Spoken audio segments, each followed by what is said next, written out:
So at this point, it is a little bit on the cliche side to talk about how the left wing is melting down over something that President Trump has done. Let's face it, the left wakes up in a complete meltdown once they realize each and every morning that Trump is still our president. And they try to go off and, just like everything else, project onto their political opponents. No. It is Trump and the right wing that is melting down. Trump is throwing temper tantrums. And usually what they claim is a temper tantrum is Trump rightfully calling out the media for the liars and hypocrites that they prove themselves to be each and every day. They show videos of Trump responding to media questions, but they always try to leave out as much as possible the question that was asked of him. So they attack him, they record his response, but they never show the attack on President Trump. But in any event, the left is breaking down once again, having another meltdown. Why? Because Trump is threatening to exercise a constitutional power that he actually does have.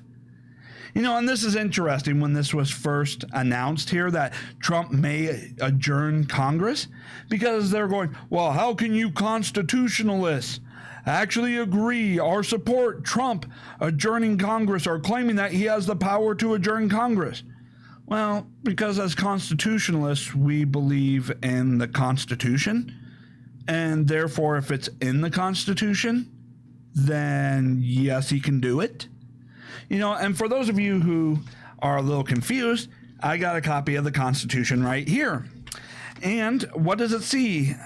In Article 2, Section 3, he shall from time to time give the Congress information of the state of the Union and recommend to their consideration such measures as he shall judge necessary and expedient. He may, on extraordinary occasions, convene both houses or either of them, and in case of disagreement between them with respect to the time of adjournment, he may adjourn them to such time as he shall think proper. So the Constitution, and you can look this up, Article 2, Section 3, gives him the constitutional authority to adjourn Congress.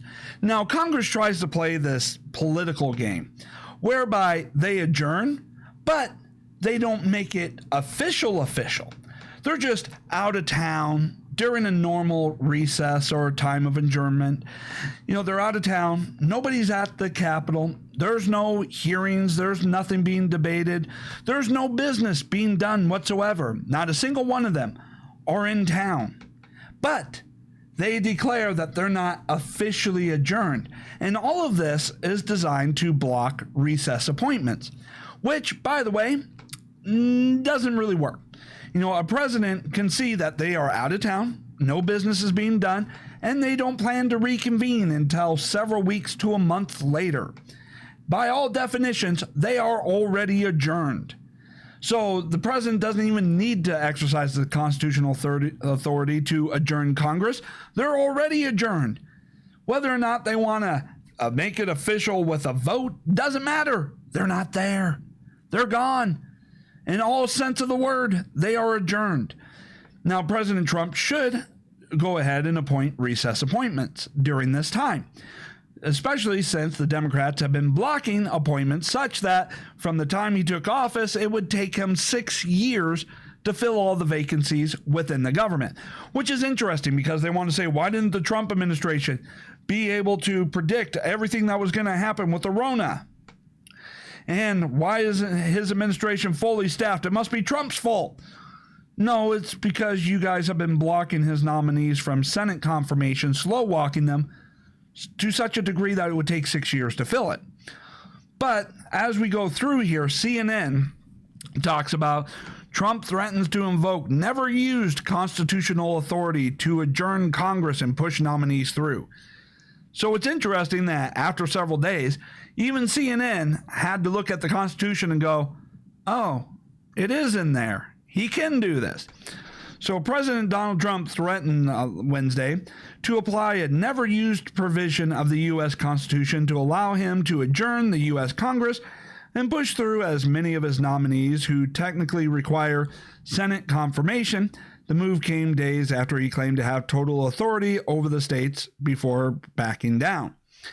Now, the whole authority over the states, I mean, he has the authority to declare a national emergency, but here's what's interesting, is that they're trying to claim that Trump didn't act fast enough to close down the economy, and now they're saying that only the governors can decide when the economy is closed or open. So basically, in this argument over Trump's authority, the left has admitted that, no, it was the Democrat governors who made the decision, and they chose not to shut it down. So they now lost the cover that they once had to try and blame Trump for letting the economy stay open and the spread of the coronavirus, and getting the Democrats to actually accept responsibility for their governor's refusal to actually do anything to stop the coronavirus. So, that is interesting. But, this whole applying or invoking never use constitutional authority, like I said, at this particular point in time, they're already adjourned. Why they think they can be adjourned and not be officially adjourned never makes sense to begin with. And Trump should use this time to go ahead and make recess appointments. Now, as the entire U.S. government works to combat the global pandemic, it is absolutely essential that key positions at relevant federal agencies are fully staffed, and we're not allowing that to take place through our Congress, Trump told reporters in the Rose Garden during his daily coronavirus briefings. They're just not giving it to us. We have many positions that are unstaffed because we can't get approval. Trump said there were 129 nominees stuck in the Senate because of partisan obstruction. Yes, and so Trump should definitely, during this time, declare Congress to be adjourned and to go through and do his recess appointments. Now, here's the thing, though. The Democrats, they don't want the coronavirus to end. They don't want the lockdowns to end. They don't want all of this to end. They want to keep it going for as long as possible. Right? So while they're talking about Trump and his constitutional authority on whether or not he can adjourn Congress and then appoint through recess appointments, all the vacancies in which have been held up by the Democrats in the Senate through technical maneuverings, they're going through and causing a debate on Trump's actual authorities, especially when he said he has the sole power to open up the economy. But as they go through here, the Democrats, they can't help themselves. They always show you their backside. They always show you what their true intentions are. So now that, the Democrats are stuck in a position whereby they admit that they're the ones that decide when the economy within that state gets closed and open, and that the president had no authority to tell them to shut down or to force them to shut down, that it was all left to the governors, and now they're the ones that are on the hook. Well, the governors, while they want to say they have the sole authority to determine when to open, are still trying to, use this to attack President Trump, that Trump didn't act fast enough. And they have a motivation for it. And CNN, once again, exposing what the left's true intentions are, how the pandemic gave blue states new leverage over Trump. CNN disregard presidential bluster because decisions on restarting America's economy amid the ongoing coronavirus pandemic reverse the familiar Donald Trump's X-era power equation. For better or worse, Democrats hold the cards now.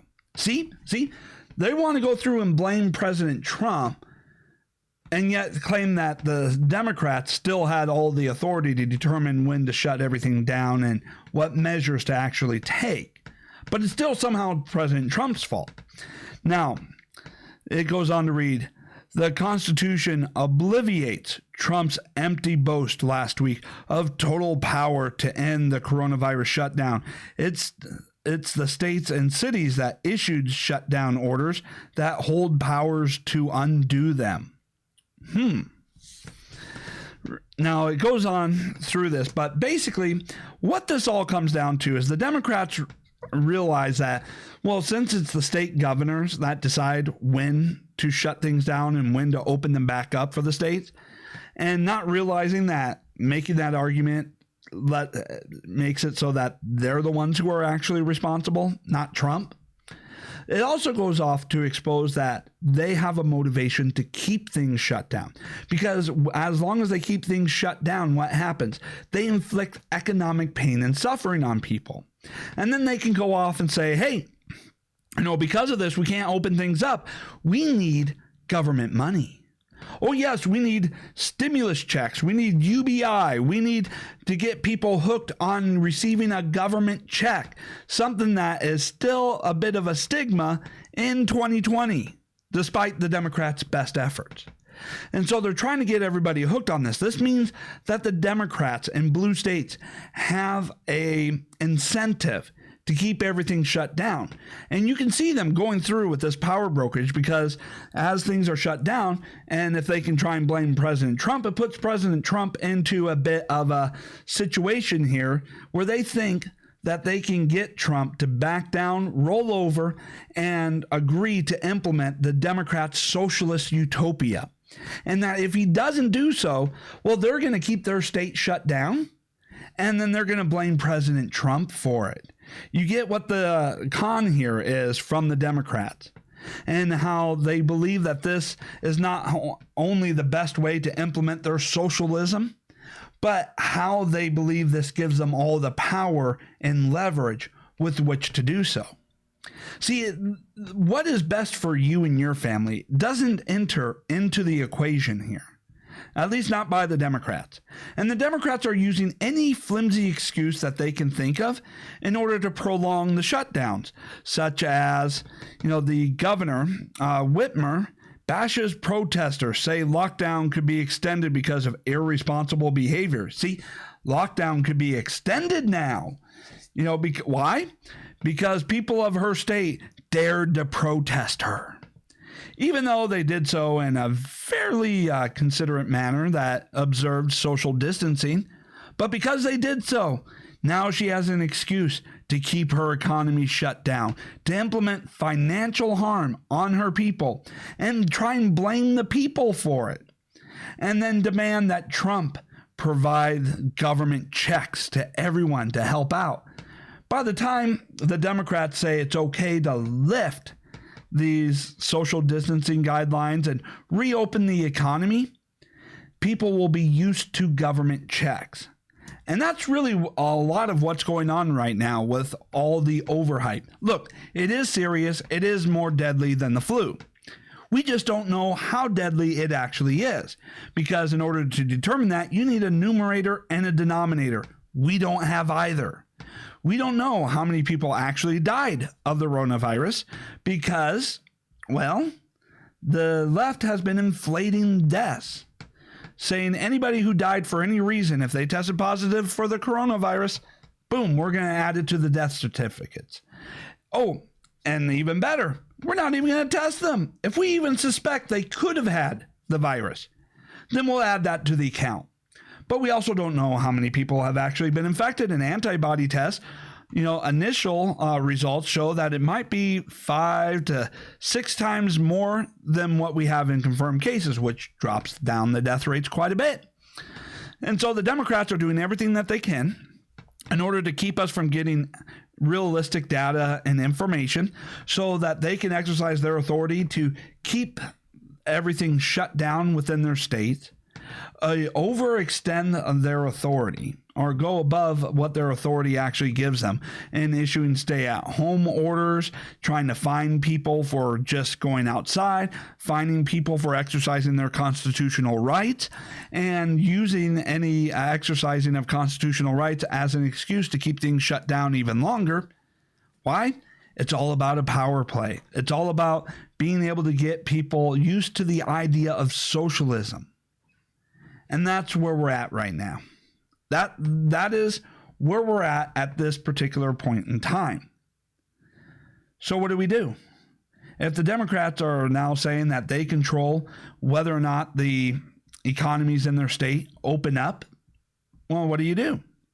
Well, the Democrats, as it turns out, do not hold all the cards that they think they do. Right? It is a very interesting thing here. And so we go back into this and goes, Republicans control 26 out of 50 governorships. Oh, so what does that mean? That means Republican governors can open up over 50% of the states, right? 26 states out of 50. Well, what do you think is going to happen in a situation where Republican states open up? You know, their economies are going again. Business is getting back to usual. While the other states that the Democrats control, those 24 states, decide they're going to remain closed. Well, this creates a shift in the economy, as businesses will look around and go, well, shoot, if I stay in this blue state, I can't open up my business. I'm losing money, and I'm going to go out of business, or I'm not going to be able to do anything for a while. But if I relocate my business over to this state over here, I can be back in business now. I can open up and start offering services. I can hire people, get them trained real quickly, and now I can start offering jobs over in this state. Interesting. We'll see the economies of red states going up, booming, because that's the only place where business can be done, especially for online orders of certain products and goods, right? And as red states open up, it's going to force blue states to have to open up as well. They're not going to be able to justify staying closed as red states are open and the coronavirus remains, contained, at this particular point in time. So the blue states will be forced to reopen. They will have no excuse to stay closed. But by staying closed longer than the red states, they risk businesses leaving their states and relocating to a Republican-controlled state. And if enough of those businesses leave, what's going to happen? Population is going to have to leave the blue states. Now, this does create a bit of a problem where if enough population, shift happens, it can turn a red state to a purple state to a blue state. But then you got to wonder, why would anybody leave a blue state because of the failures of its policies, only to try and implement it in another state that they just moved to? I mean, that would be sheer stupidity. But, we're talking about the left, so stupidity is not really it's par for the course. Asking them to go through and think about anything is asking a little bit too much from the left. But you can see the population shift that will occur. And if that population shift occurs, guess what happens? The next time the census comes out, well, those blue states could lose seats in the House of Representatives. They could lose electoral votes. And being able to see that coming down the line, the Democrats will not stay closed if red states are open for business. I mean, the blue states will not be able to do it financially, and they won't be able to justify it. So while the Democrats believe that they have leverage, really, they don't. The ball is not in their court. They're only leaving themselves open to shoot themselves in the foot even more.